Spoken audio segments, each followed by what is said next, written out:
Gold, trusted gold buyers. మీరు తాకట్టు పెట్టిన బంగారాన్ని విడిపించి ఈ రోజు ఉన్న మార్కెట్ ధరకు కొనబడను.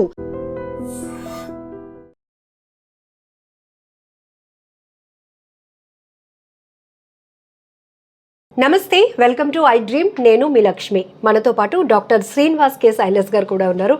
సో ఈ ఇంటర్వ్యూలో మీ అందరికీ ప్రత్యేకంగా ప్రతి ఒక్కరూ తెలుసుకోవాల్సిన విషయం ఏంటంటే, వారి వారి అవసరాల నిమిత్తం రిఫ్రిజిరేటర్ సైజ్ కానీ మెయింటెనెన్స్ కోసం లేకపోతే అవసరాల నిమిత్తం మనం దాన్ని డిజైన్ చేసుకోవడం కావచ్చు, చూస్ చేసుకుంటాం, అలాంటిదే కొని తెచ్చుకుంటాం. కానీ ఫ్రిడ్జ్ అనేటప్పటికీ ఏదైనా మిగిలిపోయిన ఆహారం ఉంటే ఒక 2-3 రోజులకు కూడా అది మనం తినడానికి అవకాశం కావాలి అంటే ఇందులో స్టోర్ చేసుకొని తినాలి అనేది కాన్సెప్ట్ మన అందరికీ తెలిసిన విషయమే. అఫ్ కోర్స్ అందరూ ఇదే ఫాలో అవుతుంటారు. కానీ ఈ మధ్య ఫ్రిడ్జ్లో పెట్టినటువంటి నాన్ వెజ్ ఐటమ్స్ తినటం వల్ల చనిపోయారని, మటన్ తిని చనిపోయారని ఇలాంటి వార్తలు మనం చూస్తున్నాం కదా. సో దీనిపైన కూడా చాలా ఇన్ఫర్మేషన్ ఉంది. సో తెలుసుకోవాల్సినటువంటి ఇన్ఫర్మేషన్ ఏంటి అంటే డాక్టర్ శ్రీనివాస్ కే సైలస్ గారు వివరించడానికి మనతో పాటు ఉన్నారు. థ్యాంక్ యూ సార్, నమస్తే. సో జనరల్గా ఫ్రిడ్జ్ అనేటప్పటికీ ఏదో మనకి కొన్ని అవసరాల నిమిత్తం ఒకప్పుడు, కానీ ఇప్పుడు అలా కాదు. అందరూ బిజీ అయిపోతున్నారు. అన్నీ ఇందులో ఇన్స్టెంట్గా ఉంచుకోవాలి అనేది ఒక కాన్సెప్టు. మిగిలిపోయిన ఆహారం పడే బుద్ధి ఇది జనరల్గా లేడీస్కి. సో ఇందులోనే దాచుకోవాలి అనే కాన్సెప్ట్. ఏంటి సార్ అసలు ఫ్రిడ్జ్లో పెట్టిన ఆహారం తిరిగి మళ్ళీ కుక్ చేసుకొని తినడం వల్ల వచ్చే అనర్థాలు ఏంటి? అందరికీ నమస్కారం. ఫ్రిడ్జ్ అనేది ప్రతి ఇంట్లో ఇప్పుడు నిత్యావసర సరుకులాగా మారిపోయింది. ఎందుకంటే ఫ్రిడ్జ్ లేనిదే ఇల్లు లేదు. కారణం ఏంటంటే ఈరోజు బిజీ లైఫ్లో భార్యాభర్తలు ఇద్దరు ఉద్యోగాలకు వెళ్ళడం కానీ, పిల్లలు స్కూల్కి వెళ్ళడం కానీ, రేపు ఉదయాన్నే ఎర్లీగా స్కూల్ స్టార్ట్ అవుతుంది కాబట్టి ఎర్లీగా ఆఫీస్కి వెళ్ళాలి కాబట్టి ముందు రోజే వారానికి ఒకసారి మనం షాపింగ్ అంతా చేసుకొని లోపల పెట్టుకొని కూరగాయలను తాజాగా ఉంచుకోవడానికి, లేకపోతే ఫుడ్ని ముందే వండుకొని కొంతసేపు తిన్న తర్వాత అది మిగిలిపోయినటువంటి ఫుడ్ని స్టోర్ చేసుకోవడం అనేది ఈరోజు ఇదేమో ఆశ్చర్యకరమైనటువంటి విషయమే కాదు. ఇన్నిటికంటే ముందు ముఖ్యంగా చెప్పాల్సింది ఏంటంటే, విదేశాల్లో అయితే ప్రతి ఆదివారం పెట్టుకున్నటువంటి ఫుడ్ని మరలా శనివారం వరకు ఆ ఫుడ్ని తినాలి. కారణం ఏంటంటే అక్కడ విదేశాల్లో ఉద్యోగాలు చేసేవారు ఉద్యోగ సంస్థలు ఎక్కడ ఉంటాయంటే, ఒకవేళ ఇక్కడ వీరుంటే హైదరాబాద్ అంత దూరం, విజయవాడ అంత దూరం ఆఫీస్కి వెళ్ళాల్సి వస్తుంది. ఈ ప్రయాణానికి ఎక్కువ సమయం సరిపోతుంది కాబట్టి వారు వారం అంతా ఈ ఫుడ్ని స్టోర్ చేసుకొని తింటారు. ఇక ఈ మధ్య హైదరాబాద్లో ఒక ఫ్రిడ్జ్లో పెట్టినటువంటి మటన్ కూర తిని చనిపోయినట్టుగా చూస్తూ ఉన్నాం. అది ఫ్రిడ్జ్ తప్పని నేను అనుకోవట్లేదు, అది మనుషుల తప్పే. కారణం ఏంటంటే అమ్మా, ఫ్రిడ్జ్లో R164 R600 అనే ఒక గ్యాస్ నింపుతారు. ఓకే, ఇది ఒక్కసారి మనం చెక్ చేద్దాం సార్. జనరల్లీ ఫ్రిడ్జ్ అనేటప్పటికి మనం ఇది డీపర్ అంటారమ్మా, ఇది సెమీ డీపర్ ఇది. సో అలాగే ఇంకా ఆహార పదార్థాలను షిప్పుల్లోనూ లేకపోతే పెద్ద పెద్ద రెస్టారెంట్స్లోనూ కొన్ని కోల్డ్ స్టోరేజెస్లో ఉన్నవైతే మాత్రం మరీ ఫ్రీజీగా ఉంటాయి అవి. సో ఇది డీప్ ఫ్రీజ్ అంటాం దీన్ని నార్మల్ ఫ్రీజ్ కింద చూస్తూ ఉంటాం. ఇవన్నీ కూడా R164 R600 అనే గ్యాస్ ద్వారా నడుస్తూ ఉంటుంది. ఈ గ్యాస్కి వెనకాల సిలిండర్ ఉంటుంది. ఈ కంప్రెసర్ ఏం చేస్తుందంటే ఈ లోపల ఉన్నటువంటి టెంపరేచర్ని బయటకు పంపించే ఏర్పాటు చేస్తుంది ఈ గ్యాస్ ద్వారా. కాబట్టి ఈ టెంపరేచర్ ఎప్పుడు కూడా ఇలాగ ఉంటూ ఉంటుంది.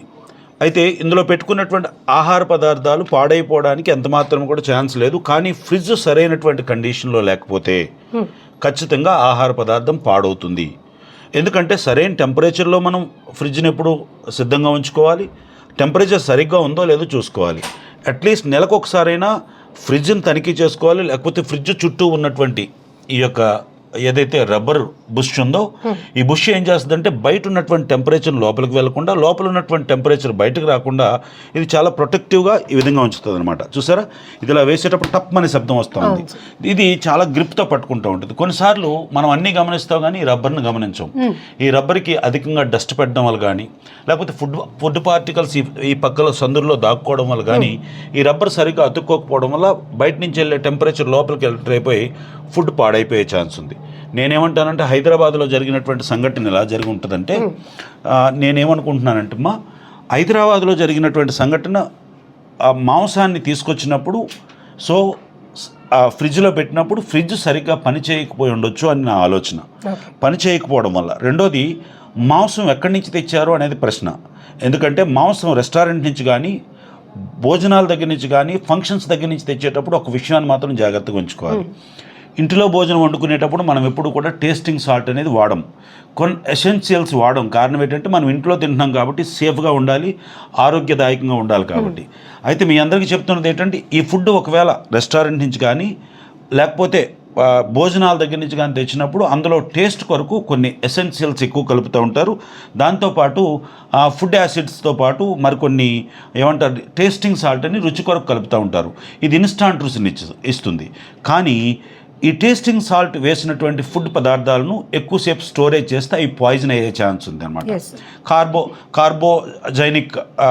కార్బో పాయిజనస్ స్టార్ట్ అవుతూ ఉంటాయి.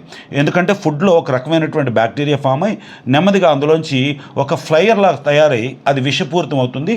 అదే జరిగి ఉంటుంది అనుకుంటున్నాను తప్ప. సో డాక్టర్ గారు, రెగ్యులర్గా మీరు చెప్పింది వ్యాలిడ్ పాయింట్. మనం ఇంట్లో మెయింటైన్ చేసే ఫ్రిడ్జ్లో మనం ఇంట్లో వండుకున్న వాటిలో ఎలాంటి టేస్టింగ్ సాల్ట్ కానీ కలర్ ఎసెన్షియల్ ఏమి వాడం కాబట్టి అది మనం స్టోర్ చేసుకుంటే, అంటే అందరికీ డౌట్ వస్తుంది, రోజు మనం అలాగే తింటున్నాం కదా, ఇదేదో ప్రత్యేకంగా వింతగా చెప్తూ ఉంటారు. కానీ చాలామందికి రెస్టారెంట్లో తెచ్చుకున్నటువంటి ఫుడ్ ప్యాకెట్స్లో ఫుడ్ మిగిలిపోయినా అది కూడా స్టోరేజ్ చేసి నెక్స్ట్ డే తినడం అలవాటు చేసుకుంటారు. అలానే మీరు చెప్పినట్టు ఫంక్షన్స్కి వెళ్ళినప్పుడు దగ్గర బంధువులు అయితే ఏదైనా మిగిలిపోయిన ఫుడ్ పడేయడం ఇష్టం లేక దగ్గర బంధువులకి షేర్ చేస్తారు దాన్ని, అది కూడా ఫ్రిడ్జ్లో పెట్టుకొని తినడం. అంటే బయట వాళ్ళు ప్రిపరేషన్ అనేది డిఫరెంట్ మెథడ్లో. ఎగ్జాక్ట్లీ. ఏదైతే వ్యాపార సంస్థల ద్వారా జరుగుతున్నాయో ఫుడ్ కోర్ట్స్లో కానీ హోటల్లో కానీ లేకపోతే భోజనాలు పెడుతున్న దగ్గర వారు అధికమైనటువంటి టేస్ట్ కొరకు కొన్ని వస్తువులను ఎక్కువగా కలుపుతారు. అందులో ఫుడ్ యాసిడ్స్తో పాటు మరికొన్ని ఎసెన్షియల్స్, అలాగే మనం రెగ్యులర్గా వండుకున్న ఫుడ్లో జీడిపప్పు వేయంగా, కానీ జీడిపప్పు ఎక్కువ శాతం దాంట్లో పౌడర్గా వేస్తారు. జీడిపప్పు కూడా చాలా తొందరగా పాడైపోయే లక్షణం కలిగింది కాబట్టి పప్పు దినుసులు ఏమైనా చాలా తొందరగా పాడైపోయే లక్షణాలు కలిగినవి. అయితే నేనేమనుకుంటున్నానంటే ఒకవేళ అలా పెట్టినప్పటికీ కూడా ఫుడ్ ఒకవేళ పాడైపోయిందా లేదా అని చూసుకోకుండా మీరు ఒకవేళ తినే ప్రయత్నం చేస్తారు, మళ్ళీ వేడి చేసి తినటం, ఖచ్చితంగా వేడి చేయడం అనేది చాలా ఇంపార్టెంట్. వేడి అంటే ఏదో సాధారణమైనటువంటి వేడి కాదు, అది తిరగబడేటట్టుగా దాంట్లో ఉన్న బ్యాక్టీరియా అంతా చచ్చిపోయినంత వరకు కూడా మనం, ఎందుకంటే దైనందినటువంటి జీవితంలో అంత టైం లేదు, వెంటనే మనం భోజనం చేసేయాలి, వెంటనే పరిగెత్తాలి, వెంటనే భోజనాలు అయిపోవాలని చూస్తూ ఉన్నాం. కానీ ఒక ఓవెన్లో వేడి చేసుకోవడం కానీ లేకపోతే ఒక హీట్, అట్లీస్ట్ మనం ఒక ఫ్రిడ్జ్లోంచి ఒక వైటమిన్ తీసాం, మన దగ్గర ఒక కుక్కర్ ఉంటుంది, కుక్కర్ కూడా ఈజీగా కిచెన్లో ఉండే ఆర్టికలే కాబట్టి ఈ కుక్కర్లో ఏం చేయాలంటే కొద్ది నీళ్ళు పోసి ఒక టిఫిన్ బాక్స్లో ఈ ఫుడ్ని పెట్టి ఒక 2 విజిల్ వేయించగలిగితే ఇంకా మంచిది. ఎందుకంటే ఆ ఫుడ్ ఖచ్చితంగా ఒకవేళ పాయిజన్ అయినా అంత ప్రమాదకరమైనటువంటి బ్యాక్టీరియా కడుపులోకి వెళ్లకుండా ఫుడ్ పాయిజన్ కాకుండా ఉంటుంది అనేది నా అభిప్రాయం. సార్, బిజీ షెడ్యూల్ ఒకటి, లైఫ్ స్టైల్లో చేంజెస్ వల్ల రిఫ్రిజిరేటర్స్ యొక్క ఇంపార్టెన్స్ బాగా పెరిగింది. వాటికి డిమాండ్, సైజ్ ఒక్కొక్కటి అయితే బీరువా స్థాయిలో ఉంటాయి. ఎందుకు అంటే అన్నీ అందులోనే ఉంచుతాం కాబట్టి అది అవసరం అనేది. సో ఏవి ఉంచవచ్చు, ఏవి ఉంచకూడదు. ఆల్రెడీ మనం ఫుడ్ కంటైనర్స్ అనేటప్పటికి ప్లాస్టిక్ మెటీరియల్ వాడకూడదు అంటాం. అదే ప్రమాదం అనుకుంటే మళ్ళీ అందులోనే పెట్టి ఫ్రిడ్జ్లో పెట్టేస్తుంటాం. ఉదాహరణకు ఒక ప్లాస్టిక్ బాటిల్ నాకు చూపిస్తే ఒక విషయం చెప్తాను మీకు. ఉదాహరణకు ఒక ప్లాస్టిక్ బాటిల్తో మనం ఈ డీప్ ఫ్రిడ్జ్లో ఒక వాటర్నో లేకపోతే కూల్ డ్రింక్నో పెట్టాం. ఈ కూల్ డ్రింక్ను పెట్టినప్పుడు ఈ డీప్ ఫ్రిడ్జ్ ఏం చేస్తుందంటే దీన్ని ఐస్ కట్టిస్తుంది. ఐస్ కట్టించినప్పుడు దీంట్లో కొంత గ్యాస్ ఉంటుంది, ఎందుకంటే పూర్తిగా నింపి పెట్టం, ఏమాత్రమైనా మనం ఖాళీగా ఎక్కడో ఖాళీగా ఉంటుంది.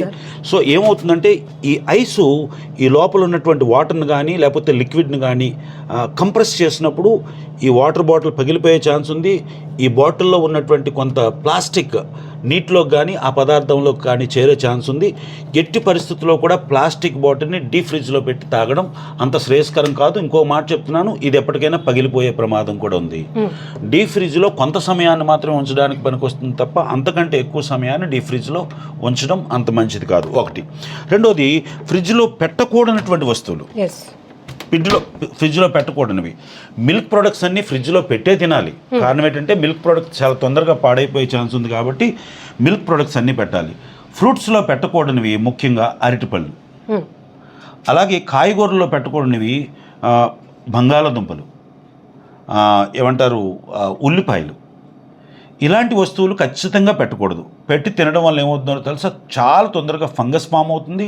మీకు కోవిడ్లో మీకు ఒక అర్థమై ఉంటుంది, బ్లాక్ ఫంగస్ అంటారు. బ్లాక్ ఫంగస్ ఫామ్ అయ్యే ఛాన్సెస్ ఉన్నాయి. ఒక్కోసారి టొమాటోలు కూడా సరిగ్గా చూసుకోకపోతే టొమాటోల్లో కూడా బ్లాక్ ఫంగస్ ఫామ్ అవుతుంది. ఎందుకంటే అందులో పులుపు శాతం ఎక్కువ ఉంటుంది కాబట్టి చాలా తొందరగా బ్లాక్ ఫంగస్ ఫామ్ అవుతుంది. ఒకవేళ పొరపాటున ఉడకబెట్టుకొని తింటే పర్వాలేదు, కానీ కొంతమందికి పచ్చి టొమాటో కోసుకునే తినే అలవాటు ఉంటుంది. అప్పటికే అందులో బ్యాక్టీరియా ఫామ్ అవుతే అది చాలా తొందరగా ఫుడ్ పాయిజన్ అయ్యే ఛాన్స్ ఉన్నాయి. అలాగే ఎక్కువ రోజులు నిల్వ ఉంచకూడనివి, ముఖ్యంగా ఎక్కువ రోజులు నిల్వ ఉంచకూడనిది డీప్ ఫ్రిడ్జ్లో అయితే మటన్ లాంటిది, చికెన్ లాంటిది ఒక వారం రోజుల పాటు సేఫ్గా డీప్ ఫ్రిడ్జ్లో ఐస్ కట్టినంతగా ఉంచగలిగితే మంచిది. కట్టిన తర్వాత కూడా వెంటనే ఐస్ కట్టినటువంటి ఆ ఫుడ్ని తీసుకెళ్ళి వెంటనే వేడి దాంట్లో వేయకూడదు. అది కొంతసేపు 2 hours 1 hour అది ఐస్ గడ్డ కరిగిపోయినంత వరకు మనం బయట ఉంచుకోవడం వల్ల దాని మీద ఉన్నటువంటి ఆ బ్యాక్టీరియా ఫార్మేషన్ తగ్గుతుంది. కొంతవరకు ఆక్సిజన్తో మిక్స్ అయ్యి అది మంచి ఆహారంగా మారే ఛాన్స్ ఉంటుంది. అది విషయం. అయితే శాశ్వత కాలం పెట్టకూడదు.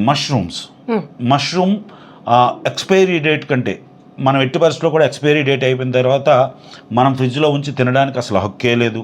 రెండోది పన్నీర్ని అసలు ఎట్టి పరిస్థితుల్లో కూడా ఎక్స్పైరీ డేట్ అయిన తర్వాత ఫ్రిడ్జ్లో పెట్టినా సరే ఎక్స్పైరీ డేట్ అయిపోయిన తర్వాత దాన్ని పడేయడం శ్రేష్టం తప్ప దాన్ని తినడం వల్ల 90% ఫుడ్ పాయిజన్ అయ్యే ఛాన్స్ ఉంది. అయ్యో అది కాస్ట్లీ వస్తువు కదా, పాడైపోద్దని వండుకొని తిందాం అనుకుంటే ఖచ్చితంగా దానివల్ల అధిక ప్రమాదం. అసలు నాన్ వెజ్ కంటే చాలా తొందరగా ఫుడ్ పాయిజన్ అయిపోయే పదార్థాల్లో పాల పదార్థాలు చాలా తొందరగా పాడైపోతుంటాయి. కాబట్టి ఇలాంటి వాటిని మనం జాగ్రత్తగా ఉంచుకోవాలి. సో దేనికి ఏ పర్పస్లో ఏవి ప్రిజర్వ్ చేసుకోవచ్చో అవి మాత్రమే తగు మాత్రం వండుకొని ఎప్పటికప్పుడు తినేయడం అత్యంత శ్రేయస్కరం, ఆరోగ్యకరమైనటువంటి సూత్రం. ఒకవేళ ఏ కారణం చేతైనా మీరు ఫుడ్ మిగిలిపోయి దాన్ని ఇవ్వడానికి వీలు కాకుండా అది చాలా విలువైనటువంటి భోజనం అనుకునేటప్పుడు దాన్ని సరైనటువంటి స్టీల్ పాత్రలో శుభ్రం చేసి భద్రం చేసి దానికి మూత పెట్టి ఫ్రిడ్జ్లో పెట్టాలి. ఫ్రిడ్జ్లో పెట్టే ముందు మీ ఫ్రిడ్జ్ ఎలా పనిచేస్తుందో ఖచ్చితంగా చెక్ చేసుకోవాలి. సరైనటువంటి టెంపరేచర్ మెయింటైన్ అవుతుందా లేదా, కంపరేచర్ ఎలాగుంది. ఎప్పుడు కూడా ఫ్రిడ్జ్ని మనం ఎప్పుడు చూడాల్సింది ఫ్రిడ్జ్ పనిచేస్తుందో లేదో చూడాల్సినటువంటి బాధ్యత. ఇలా తడిగితే ఇక్కడ చాలా వేడిగా తగులుతూ ఉంటుంది. ఇప్పుడు ఫ్రిడ్జ్ పనిచేస్తున్నట్లు లెక్క. ఒకవేళ వేడిగా తగలకుండా చల్లగా తగిలితే మాత్రం మీ కంప్రెషర్ సరిగ్గా అంటే అవన్నీ చెక్ చేయం సార్. జనరల్గా వితౌట్ నాలెడ్జ్ అందులో నుంచి కూలింగ్ వస్తుందా, ఉన్న పదార్థాలు చల్లగా అవుతున్నాయా, మళ్ళీ రేపు వండుకోవడానికి పనికి వస్తాయి లేదా. నేను కంపల్సరీ చెప్తున్నానమ్మా. అయితే పెట్టిన వాళ్ళు పెట్టారు. నేనేమంటున్నానంటే మీరు నన్ను తిట్టుకుంటారు ఫ్రిడ్జ్ లేకుండా ఎలా బతకమంటారని. నేనేమంటున్నాను, అందరికీ ఒక వైద్యుడిగా, ఒక బాధ్యత కలిగినటువంటి భారతదేశ పౌరుడిగా చెప్తున్నది ఏంటంటే ఫ్రిడ్జ్ను వాడండి. ఫ్రిడ్జ్లో ఆనందంగా ఫ్రిడ్జ్లో ఉన్నటువంటి భోజనాన్ని ఎంజాయ్ చేయండి. కానీ ఫ్రిడ్జ్లో భోజనాన్ని నేరుగా తీసుకొని వెంటనే తినడం కంటే దాన్ని వేడి చేసి తినాల్సినటువంటి బాధ్యత ఉంది. వేడి చేయకూడనటువంటి పదార్థాలు ఏవైతే ఉన్నాయో వాటిని 2 గంటల ముందే తీసుకొని పెట్టేసి దాని తర్వాత తినవలసిందిగా మనం చేస్తూ ఉన్నాం. ముఖ్యంగా పాల పదార్థాలను నాన్ వెజిటేరియన్ మాత్రం చాలా ఎక్కువ టెంపరేచర్లో ఉడకబెట్టిన తర్వాత మాత్రమే తినాల్సిందిగా మనం చేస్తూ ఉన్నాం. సో ఇక్కడ మీకు ఈ ఒక్క వీడియోలో చాలా ఇన్ఫర్మేషన్, ఫ్రిడ్జ్ కండిషన్ని మనం ఎలా చెక్ చేసుకోవాలి, వస్తున్నటువంటి కూలింగ్ సిస్టమ్ కానీ ఎప్పటికప్పుడు దాని మీద కూడా మన అబ్జర్వేషన్ ఉండాలి. క్లీనింగ్ సిస్టమ్ని చూసుకోవాలి. అట్లనే ఏవైతే స్టోర్ చేయాలి అది ఏ ప్లేస్లో మనం ప్లేస్ చేయాలి అనేది కూడా డాక్టర్ గారు చెప్పడం జరిగింది. ఇంకొకటి ఏంటంటే అన్ని ఫ్రిడ్జ్లో పెట్టేసినవన్నీ తీసి మళ్ళీ వండుకొని మళ్ళీ వేడి చేసుకొని తినేయాలి అనే కాన్సెప్ట్ కాకుండా, సో ఇందులో నాన్ వెజిటేరియన్కి వెజిటేరియన్కి చాలా డిఫరెన్సియేషన్ ఉంది. సో మిల్క్ ప్రోడక్ట్స్కి సంబంధించి కూడా ఎక్కువగా మనం పన్నీరు లేకపోతే మీరు చెప్పినట్టు మష్రూమ్ ఇవన్నీ కూడా ఫ్రిడ్జ్లో దాచుకొని వండుకోవడం అలవాటు సార్. సో ఎక్స్పైరీ డేట్ దగ్గరకు వచ్చిందంటే అది ఇంకా మనకి పనికి రాదని, అది మళ్ళీ ఫ్రిడ్జ్లో పెట్టిన తర్వాత వండుకోవడానికి పనికి వస్తుందని కాన్సెప్టే వద్దని చెప్తున్నారు. ఎందుకంటే ఇప్పుడు మనం చూస్తున్నాం చాలా వరకు ఇంట్లో ఉన్నటువంటి పరిస్థితులు వేరు. మనం బయట నుంచి ఏ ఫుడ్ తెచ్చుకున్నా అందులో చాలా వరకు ఇబ్బందికర పరిస్థితులు. మళ్ళీ దాన్ని తెచ్చి ఇందులో పెట్టి మళ్ళీ అది తిని మనం ఒంటికి ఇబ్బంది తెచ్చుకోకూడదు అనేది ఈ కాన్సెప్ట్తో ఫుల్ డీటెయిల్గా చాలా ముఖ్యమైన విషయం. బయట నుంచి ఐస్ క్రీమ్ తెచ్చుకుంటాం, ఫ్యామిలీ ప్యాక్స్ తెచ్చుకుంటాం. ఫ్యామిలీ ప్యాక్ తీసుకొచ్చి మీరు తినేయడానికే పనికొస్తుందో తప్ప మన ఫ్రిడ్జ్లో పెట్టుకొని తినడానికి సూట్ కాదు. ఎందుకంటే ఆ డీపర్ సిస్టమ్ వేరు, ఈ డీపర్ సిస్టమ్ వేరు. అందులో ఉన్నటువంటి నిల్వ చేయబడినటువంటి స్టోరేజ్ చేయబడినటువంటి ఆ యొక్క ఫ్రీజర్ ఏదైతే ఉందో ఆ ఫ్రీజర్ తాలూకా వాల్యూస్ వేరు, ఆ ఫ్రీజర్లో ఉన్నటువంటి టెంపరేచర్ లెవెల్ వేరు. మీరు ఈ ఫ్రిడ్జ్లో తీసుకొచ్చి పెట్టుకుంటే ఎక్స్ట్రీమ్ కోల్డ్కి వెళ్ళిపోయే ప్రమాదం ఉంది. అది మీరు తినేటప్పుడు అందులో పాలు పదార్థాలు కలిసే ఛాన్స్ ఉంటాయి. అందులో పంచదార కలిసే ఛాన్స్ ఉంటాయి కాబట్టి అవి కూడా ఫుడ్ పాయిజన్ అయ్యే ఛాన్స్ ఉంది. గమనించండి, ఐస్ క్రీమ్ని మీరు తినగలిగితేనే తినగలిగినంత తెచ్చుకోండి తప్ప తెచ్చి మళ్ళీ ఫ్రిడ్జ్లో స్టోర్ చేసుకొని తినడం అనేది మన ఇంటి ఫ్రిడ్జ్ వేరు, షాపులో ఉన్నటువంటి ఫ్రిడ్జ్ వేరు. ఐస్ క్రీమ్ వాడుతున్న ఫ్రిడ్జ్ వేరు, మన ఇంట్లో వాడుతున్నటువంటి ఫ్రిడ్జ్ వేరు. కాబట్టి ఐస్ క్రీమ్ను కూడా అది శ్రేయస్కరం కాదు. చాక్లెట్ కూడా కొన్నిసార్లు సమ్మర్లో ఏమవుతాయంటే జోబులో పెట్టుకొని వస్తే, లేకపోతే షాప్ నుంచి వస్తే చల్లబడిపోద్ది అని చెప్పి డీప్ ఫ్రిడ్జ్లో పెట్టుకుంటాం. డీప్ ఫ్రిడ్జ్లో పెట్టుకొని వెంటనే తినగలిగితే మంచిది. అది 10-15 రోజులు ఉన్న తర్వాత దాన్ని తినడం జరిగితే అందులో విపరీతమైనటువంటి ద్వీప్ కణాలు, చాకోస్ ఉండడం వల్ల అది పురుగు పట్టే ఛాన్స్ ఉంది. ఎందుకంటే టెంపరేచర్ను కూడా పురుగు పట్టే ఛాన్సెస్ ఉంటాయి, టెంపరేచర్లో కూడా బతకగలిగే ఛాన్స్ ఉంటాయి. అలాగనుకుంటే మన ఫ్రిడ్జ్లో ఉన్న వాటికి పురుగు పట్టదు అనుకుంటే హిమ ప్రాంతాల్లో పురుగులు లేకుండా ఉండాలి కదా. ప్రతి దానికి ఒక జాతి తాలూకా ఆ బ్యాక్టీరియా ఫామ్ అయ్యి అందులో బతకగలిగే పురుగులు కూడా పెరుగుతాయి. గమనించండి. కాబట్టి కొన్ని వస్తువులను మాత్రం ఖచ్చితంగా ఫ్రీజర్లో పెట్టకూడదు. పెట్టిన తర్వాత వాటిని సరిగ్గా ఉడకబెట్టుకొని సరైనటువంటి మోతాదులో మాత్రం ఉడకబెట్టి సరైన టెంపరేచర్లో ఉడకబెట్టి తింటే శ్రేయస్కరం. హైదరాబాద్లో జరిగినటువంటి సంఘటనలో నేను అంటాను, ఫ్రిడ్జ్ తప్పు కాదు. ఫ్రిడ్జ్ సరైనటువంటి టెంపరేచర్ లేకపోయి ఉండొచ్చు, వారు తీసుకున్నటువంటి ఫుడ్ ఫ్రిడ్జ్లో పెట్టిన తర్వాత పాడైపోయి ఉండొచ్చు. దాన్ని వేడి చేసుకోకుండా కుటుంబ సభ్యులు ఎవరైతే తిన్నారో అది కొన్ని కడుపులో ఉన్నటువంటి గట్ హెల్త్ సరిగ్గా బాగోకపోవడం వల్ల, జీర్ణ వ్యవస్థ సరిగ్గా బాగోకపోవడం వల్ల, వారికి అప్పటికే గ్యాస్ట్రిక్ లాంటి సమస్యలు ఒకవేళ ఉండడం వల్ల, డియోడినల్ పెప్టిక్ అల్సర్స్ ఉండడం వల్ల, ఆ ఫుడ్ అరగడానికి సరైనటువంటి పెప్సిన్స్ లేకపోవడం వల్ల, డైజెస్టివ్ సిస్టమ్ సరిగ్గా లేకపోవడం వల్ల అది కాస్త ఫుడ్ పాయిజన్ అయి ఆ వ్యక్తి మరణానికి దారితీసి ఉండొచ్చు తప్ప ఫ్రిడ్జ్ ఎప్పుడు తప్పు చేయదు. మానవులమైనటువంటి మనమే తప్పు చేస్తూ ఉంటాం. Thank you sir, valid information. నమస్తే. నిజంగా ప్రస్తుతం ఉన్నటువంటి సమాజం దేనికి ప్రయారిటీ ఇస్తుంది? ఆర్థిక సంబంధాల చుట్టూ మాత్రమే తిరుగుతోంది. మళ్ళీ ఎన్నికలంగానే చాలా విరక్తి కలుగుతాను. మంచి అనిపిస్తుంది కదా, లేడీస్ కూడా ఛాలెంజింగ్ జాబ్స్ చేసినప్పుడు చాలా బాగుంటది. ఫుడ్ డెలివరీ ఇవ్వటానికి వెళ్ళినటువంటి డెలివరీ బాయ్ అనిల్ పై కళ్ళ ముందు